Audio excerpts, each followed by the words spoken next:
ഒരു മനുഷ്യനാണെങ്കിൽ അവന്റെ ജീവിതത്തിൽ അവൻ അനുഭവിക്കുന്ന ഏറ്റവും വലിയ പ്രശ്നം അവഗണനയാണ്. ഈ പെണ്ണുങ്ങളൊക്കെ കരുതിക്കൊള്ളി, ഒരു മനുഷ്യനാണെങ്കിൽ നിങ്ങളുടെ വീട്ടിൽ ഒരാണുണ്ടെങ്കിൽ ആ ആണ് ജീവിതത്തിൽ അനുഭവിക്കുന്ന ഏറ്റവും വലിയ പ്രതിസന്ധി എന്താ?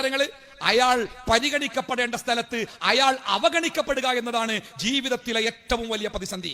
നാട്ടിലെ പ്രമാണിയായ ഒരാള് യശാനിസ്കാരം കഴിഞ്ഞിട്ട് വീട്ടിൽ പോകാതെ പള്ളിയുടെ തിണ്ണയിൽ ഇങ്ങനെ ഇരുത്തപ്പോ പള്ളി പൂട്ടിയിട്ട് ലൈറ്റൊക്കെ ഓഫാക്കി പോകേണ്ട ഒരു ജോലിക്കാരുണ്ട്. ആ ജോലിക്കാരൻ ചോദിച്ചു, നിങ്ങൾ എന്താ പോവാത്തേ?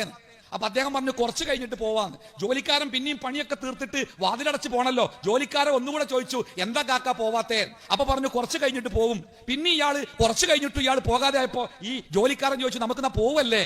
അപ്പൊ അയാൾ പറഞ്ഞു, എനിക്ക് വീട്ടിക്ക് പോവാൻ തോന്നുന്നില്ല, വീട്ടിക്ക് പോവാൻ തോന്നുന്നില്ല, എങ്ങട്ടേലും പോയാലും തോന്നുകയാണ്. ആരാണ്? നാട്ടിലെ പ്രമാണിയാണ്. നാട്ടിലെ കുടുംബ പ്രശ്നങ്ങൾ പറഞ്ഞു തീർക്കാൻ അദ്ദേഹത്തിന്റെ വീട്ടുമുറ്റത്തേക്കാണ് ആളുകൾ വരാറുള്ളത്. അദ്ദേഹത്തിന്റെ വാക്കിന് ആ നാട്ടിൽ വിലയുണ്ട്. അങ്ങനെയുള്ള ആളാ പറഞ്ഞത്, എനിക്ക് വീട്ടിൽ പോവാൻ തോന്നുന്നില്ല, ഞാൻ എങ്ങട്ടേലും പോയാലോ എന്ന് ആലോചിക്കാണ്. അപ്പൊ അദ്ദേഹം ചോദിച്ചു, അതെന്താ ആചാരെ?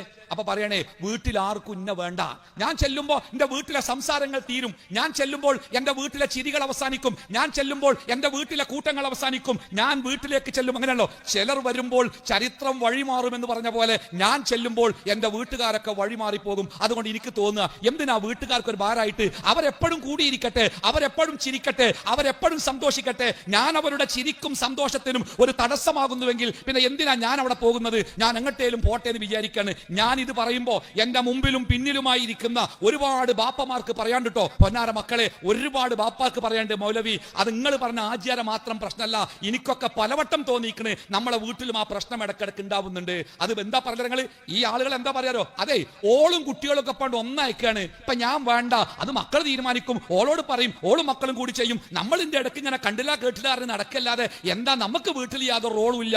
അതുകൊണ്ട്